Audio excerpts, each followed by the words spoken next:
વાત દર્શક મિત્રો આપણે કરી રહ્યા છીએ નૈઋત્ય દિશાની. નૈઋત્ય દિશાની અંદર કોઈ પણ પ્રકારનો બોરવેલ છે, કોઈ પણ પ્રકારનો કૂવો છે કે કોઈ પણ પ્રકારની ભૂગર્ભ પાણીની ટાંકી છે તો એ મોટામાં મોટો દોષ ઉત્પન્ન કરે છે, તમને ખાડામાં લઈ જાય છે. તમારા જીવનની અંદર સમસ્યાઓનું સર્જન ક્યાંક ને ક્યાંક આ નૈઋત્ય દિશાની અંદર રહેલો ખાડો કરાવડાવે છે. પછી એ ભૂગર્ભ ટાંકી હોય, પછી એ બોરવેલ હોય કે પછી એ કૂવો હોય, એના લીધે અવશ્ય ઉત્પન્ન થાય છે અને એના લીધે તમારા જીવનમાં પૈસાને લગતી સમસ્યા થાય છે. એના લીધે તમારા જીવનની અંદર સ્વાસ્થ્યને લગતી સમસ્યાઓ કરાવે છે અને એના લીધે તમારા જીવનની અંદર પારિવારિક સમસ્યાઓનું પણ સર્જન થતું જણાય છે. વાત આ જ વિષય ઉપર આપણે કરવી છે, પરંતુ વાત કરી લઈએ પહેલા મેષ રાશિની. મેષ રાશિ કે જેના અક્ષર છે લઈ, જેનો સ્વામી બને છે મંગળ મહારાજ. ધાર્મિક કાર્યોની સંભાવનાઓ આજે વધારે છે. કોર્ટ કચેરીની અંદર આજે તમને નુકસાન થઈ શકે એમ છે. જૂના મિત્ર સાથે મિલન મુલાકાત થાય. મુલાકાત તમારા માટે લાભદાયી રહે અને સ્વાસ્થ્ય બાબતે આજે તમારે તકેદારી રાખવી બહુ જ જરૂરી છે. મેષ રાશિવાળા જાતકોએ આજના દિવસની અંદર વિશેષ લાભ જોતો હોય તો સંઘે શક્તિ કલો યુગે પરિવારની અંદર એકતા કેળવી, પરિવાર સાથે આજે હનુમાન ચાલીસાનો પાઠ કરો, અવશ્ય તમને સારો લાભ મળી શકશે. હવે વાત કરીએ આપણે વૃષભ રાશિની. વૃષભના અક્ષર છે બ બાઉ, જેનો સ્વામી બને છે શુક્ર મહારાજ. વૃષભ રાશિવાળા જાતકો માટે આકસ્મિક ધન લાભની શક્યતાઓ આજે વધારે છે. પારિવારિક તણાવ, ટેન્શન, ચિંતા આજે થોડું ઘણા રહેતા જણાય. યાત્રા પ્રવાસના સુંદર મજાના આજે યોગો છે અને માનસિક ચિંતાથી આજે તમારે દૂર રહેવું બહુ જ જરૂરી છે. આજના દિવસની અંદર વિશેષ લાભ જોતો હોય તો વૃષભ રાશિવાળા જાતકોએ બની શકે ત્યાં સુધી આજના દિવસની અંદર આદિત્યાય નમઃ આ મંત્રના 108 વાર જપ કરી તમારા દિવસની શરૂઆત કરજો, તમને બેસ્ટ રિઝલ્ટ મળશે. દર્શક મિત્રો, નૈઋત્ય દિશાની અંદર ક્યારેય પણ તમારું કિચન એટલે કે રસોડું ના હોવું જોઈએ. દર્શક મિત્રો, આ રસોડું હંમેશાને માટે અગ્નિ ખૂણાની અંદર હોવું જોઈએ. નૈઋત્ય દિશાની અંદર રસોડું હશે તો તમારા જીવનમાં અસ્થિરતા લાવે છે, ફાઇનાન્શિયલ સિચ્યુએશનની અંદર સમસ્યાનું સર્જન કરે છે. માટે નૈઋત્ય દિશાની અંદર ક્યારેય પણ તમારું કિચન ના હોવું જોઈએ. વાત આ જ વિષય ઉપર કરવી છે, પણ એક કોલર મિત્ર ક્યારના રાહ જોવે છે. તેના અક્ષર છે કચ્છ અને ગ, જેનો સ્વામી બને છે બુધ મહારાજ. મિથુન રાશિવાળા જાતકો માટે નાના મોટા રોકાણ માટે આજે સમય ઉત્તમ છે. આજના દિવસની અંદર પરિવારનો સુંદર મજાનો સહયોગ તમને મળતો જણાય. આજે બની શકે તો નોકરી વ્યવસાયની અંદર તમને સારો લાભ મળી શકશે અને આજે મુલાકાતથી તમને સારો લાભ મળતો જણાય. સારો લાભ જોઈએ છે તો મિથુન રાશિવાળા જાતકોએ આજના દિવસની અંદર વિશેષ લાભ જોતો હોય તો ભગવાન શિવની પૂજા અવશ્ય કરો, તમને સારો લાભ મળી શકશે. હવે વાત કરીએ કર્ક રાશિની. કર્ક રાશિ કે જેના અક્ષર છે ડ ને હ, જેનો સ્વામી બને છે ચંદ્ર મહારાજ. આવક વૃદ્ધિ આજે જણાતી રહેશે. કામકાજની અંદર આજે તમને સારો ફાયદો મળી શકે અને પાર્ટનર સાથે આજે તમે જો યાત્રા કરશો તો યાત્રા તમારા માટે ફળદાયી રહેશે. સાથીઓનો સુંદર મજાનો સહકાર તમને પ્રાપ્ત થતો જણાય. કર્ક રાશિવાળા જાતકોએ આજે સારો લાભ જોઈએ છે તો સૂર્યાય નમઃ આ મંત્રના આજે તમે વિશેષ જપ કરો, અવશ્ય તમને સારો લાભ મળી શકે. દર્શક મિત્રો, નૈઋત્ય દિશાની અંદર જો સીડી હોય તો બેસ્ટ રિઝલ્ટ આવે, પણ એ સીડી વજનદાર હોવી જોઈએ. નૈઋત્યની અંદર જો તમે વજનદાર સીડી રાખશો તો તમારા જીવનની અંદર તમને સારો લાભ મળી શકે, તમારા જીવનમાં તમને પ્રગતિ મળી શકે. એટલે જો તમારી સીડી રાખવાની છે તો એ નૈઋત્ય દિશાની અંદર વજનદાર સીડી રાખશો તો તમને બેસ્ટ રિઝલ્ટ મળતું જણાય. હવે દર્શક મિત્રો, ઘણા લોકો એનું મંદિર નૈઋત્ય ખૂણાની અંદર રાખતા હોય તો રાખી શકાય કે ન રાખી શકાય, આ વિષય ઉપર પણ આપણે દર્શક મિત્રો, નૈઋત્ય ખૂણાની અંદર ક્યારેય પણ તમારું મંદિર ના હોવું જોઈએ. નૈઋત્ય ખૂણાની અંદર મંદિર હોય તો તમારા જીવનની અંદર સ્થિરતાને લગતી સમસ્યાઓનું સર્જન થાય છે. તમારું માઇન્ડ છે ને એ ત્યાં સ્થિર નથી રહેતું, કારણ કે આપણા જીવનની અંદર નૈઋત્ય ખૂણો એ રાહુનો ખૂણો છે. એટલે એવું કહી શકાય કે મન છે ભ્રમિત કરાવડાવે, જેના લીધે આપણા જીવનની અંદર નિયમિત પૂજાપાઠ કરવાની અંદર ઘણા બધા અવરોધો ઉત્પન્ન થાય. માટે નૈઋત્યની અંદર બની શકે ત્યાં સુધી તમારે ખાસ કરીને મંદિર ન રાખવું જોઈએ. પિતૃનો ખૂણો છે, આ દિશાની અંદર જો પિતૃના ફોટા રાખવામાં આવે તો સવિશેષ માત્રામાં સારું રિઝલ્ટ તમને મળતું જણાશે. વાત આ જ વિષય ઉપર કરવી છે, પરંતુ એ પહેલા વાત કરી લઈએ સિંહ રાશિની. સિંહ રાશિ કે જેના અક્ષર છે મ અને ટ, જેનો સ્વામી બને છે સૂર્ય મહારાજ. વ્યવસાયની અંદર નવા કામકાજ આજે તમને પ્રાપ્ત થતા જણાય. સહયોગીથી આજે તમને સારો લાભ મળી શકે. માતા પિતાથી પણ આજે તમને લાભ મળતો જણાય. બીમારીથી આજના દિવસની અંદર તમને આરામ મળી શકે. આજે તમારે સારો લાભ જોઈએ છે તો સિંહ રાશિવાળા જાતકોએ આજના દિવસની અંદર બની શકે ત્યાં સુધી તમારે તમારા ઈષ્ટદેવનું સ્મરણ કરવું. અવશ્ય આપને સારો લાભ રહેશે. વાત કન્યા રાશિની કરીએ. કન્યાના અક્ષર છે પઠ અને હણ, જેનો સ્વામી બને છે બુધ મહારાજ. આજના દિવસની અંદર ઉધારી ન કરવી તમારે બહુ જ જરૂરી છે. પૈસા બાબતે, નાણાં બાબતે આજે તમારે સાવચેતી રાખવી. આજે તમને શુભ સમાચારની પ્રાપ્તિ થતી જણાશે અને સગાવાલાથી થોડી ઘણી પરેશાની, થોડી ઘણી તકલીફ રહેતી જણાય. કન્યા રાશિવાળા જાતકોએ આજે વિશેષ લાભ જોતો હોય તો આજના દિવસની અંદર બની શકે ત્યાં સુધી તમારે તમારા વડીલોના આશીર્વાદ લઈ તમારા દિવસની શરૂઆત કરવી. અવશ્ય આપને સારો લાભ મળી શકશે. દર્શક મિત્રો, ખાસ કરીને નૈઋત્ય દિશાની આપણે વાત કરીએ છીએ. નૈઋત્ય દિશા બને એટલી ઊંચી રાખવી જોઈએ, બને એટલી ભારે રાખવી જોઈએ. અવશ્ય એના દ્વારા તમને પોઝિટિવ રિઝલ્ટ મળી શકે.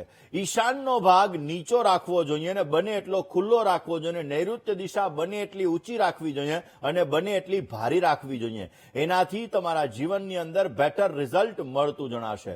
નૈઋત્ય દિશાની અંદર બની શકે ત્યાં સુધી બ્રાઉન કલરનો તમે ઉપયોગ કરી શકો, માટી જેવા કલરનો તમે ઉપયોગ કરી શકો, ડાર્ક ક્રીમનો ઉપયોગ કરી શકો અને ચોકલેટ બ્રાઉન કલરનો તમે ઉપયોગ કરી શકો તો તમને બેટર રિઝલ્ટ મળી શકે. આ જ વિષય ઉપર કરવાની છે, પરંતુ એ પહેલા વાત કરી લઈએ તુલા રાશિની.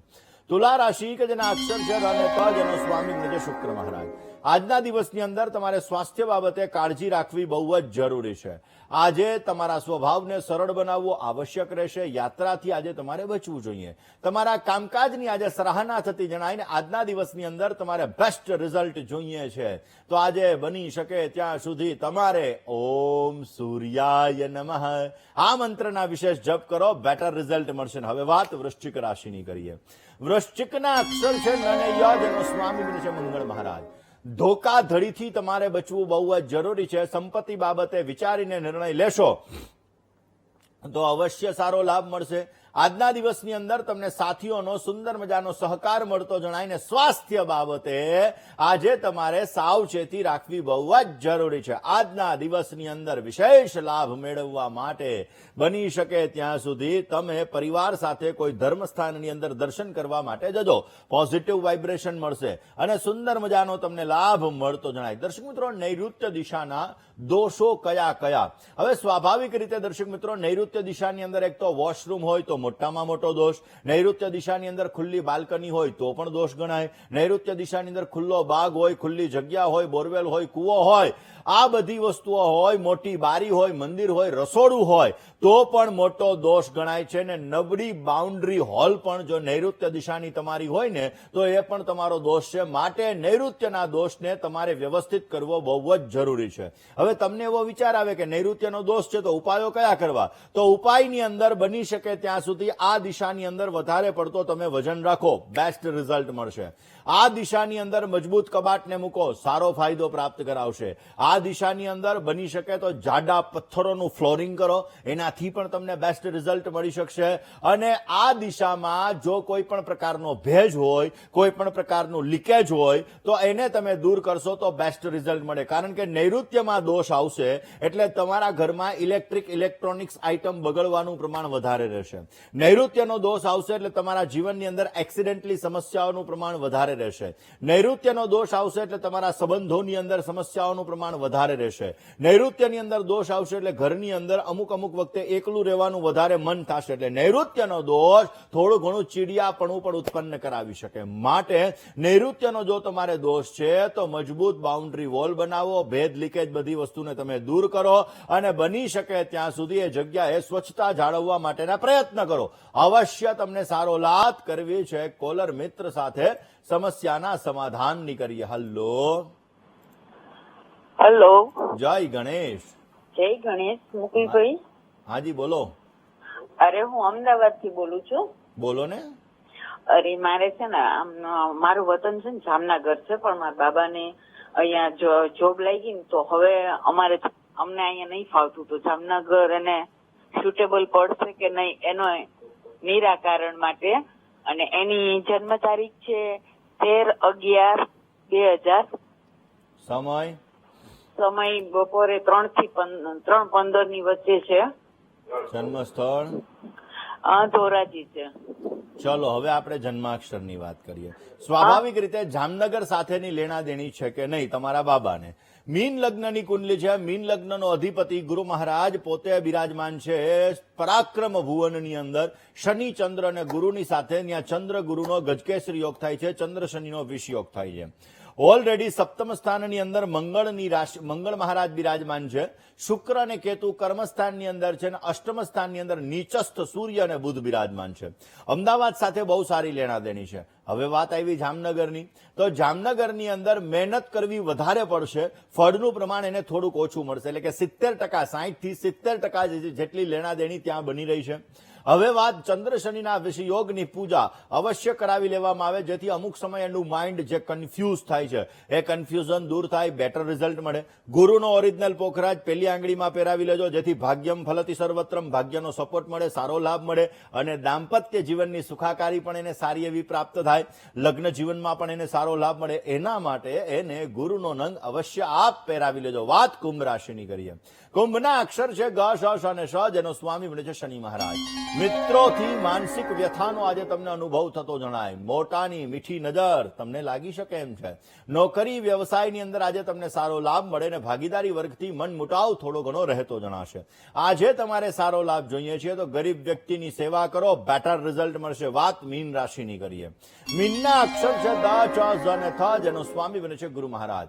વાહન ચલાવવામાં આજે તમારે કાળજી રાખવી બહુ જ જરૂરી છે. વ્યવસાયની અંદર આજે તમારી મહેનત વધતી જણાય. ઉધારી અને આંધળો વિશ્વાસ આજે તમારે ન કરવો બહુ જ જરૂરી છે. વિશેષ લાભ જોતો હોય તો મીન રાશિવાળા જાતકોએ આજના દિવસની અંદર સૂર્યના 12 નામના જપ કરો, અવશ્ય તમને સારો લાભ મળી શકશે. દર્શક મિત્રો, વાત આપણે કરી રહ્યા છીએ આજે નૈઋત્ય દિશાની, રાહુની દિશા.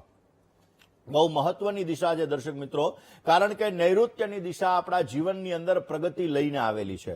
જો આ નૈઋત્ય ખૂણાનો દોષ જ્યારે આપણા જીવનની અંદર હોય છે ત્યારે આપણા જીવનની અંદર ઘણી બધી સમસ્યાઓનું સર્જન કરાવે છે.